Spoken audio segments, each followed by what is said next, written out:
Sir wait sir ఒక్క నిమిషం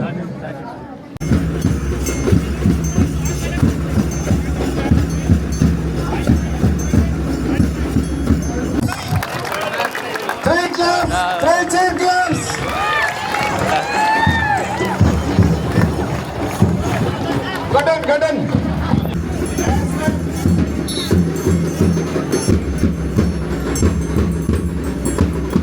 మీరు 42 డిగ్రీస్లో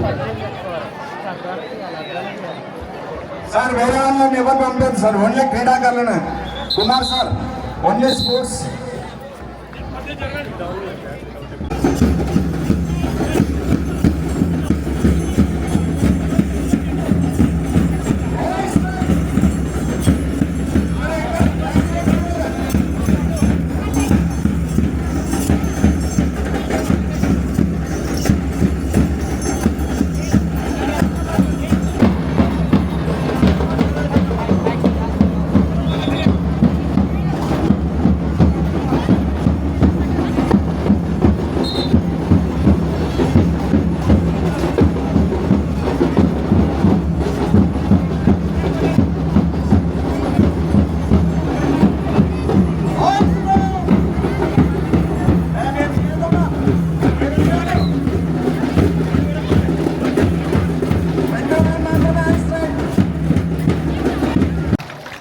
నాకు 10 కోట్ల రూపాయల ఎమ్మెల్యేగా నా నిధులు వచ్చినా కూడా నేను ఎక్కడ ఎవరు మా కార్యకర్తలు బాధపడ్డా సరే ఎక్కడ కూడా నేను సీసీ రోడ్లో సైడ్ రేడ్లో పనులు ఇవ్వలే.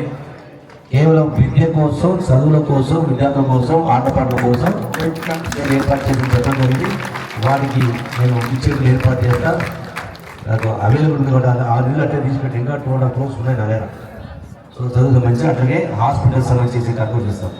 రెండవది, ఈ చదువుతో పాటుగా ఆటపాటగా ఇక్కడనే ఫంక్షన్ హాల్ ఉంది, ఇక్కడే ఒక హాల్ ఉంది.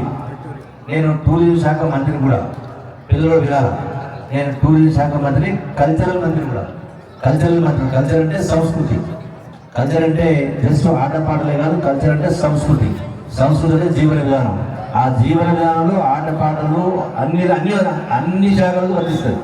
కాబట్టి ఈ ఆటపాటలకు సంబంధించి కూడా ప్రతి ఒక్కరికి ఒక అరగంటలో గంటలు నేర్చుకోవడం కోసం ఇక్కడ కోచింగ్ ఇచ్చేవాళ్ళని తక్షణమే పంపించేసుకుంటే ఏర్పాటు చేస్తాం. అలాగే ఇది ఉంటుంది. దాంతో పాటుగా గతంలో నేను గతంలో మంత్రి ఉన్నప్పుడే కొల్లాపూర్కు 3 కోట్ల రూపాయలు ఆడిటోరియం మంజూరు చేసింది 2017-18.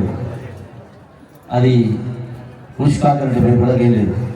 నేను మళ్ళీ మీ అందరి ఆశీర్వాదం వల్ల నాకు అవకాశం వచ్చింది కాబట్టి కొల్లాపూర్లో ఈ యొక్క సోమశిల టూరిజం ఉంది కాబట్టి ఈ టూరిజం సర్క్యూట్ కింద కొల్లాపూర్ టౌన్ కాబట్టి ఇక్కడ ఈ యొక్క కళల్ని, కళాకారుని పెంపొందించడం కోసం 3 కోట్ల రూపాయలు ఆడిటోరియం కూడా నేను మంజూరు చేసి ఏర్పాటు చేస్తాను.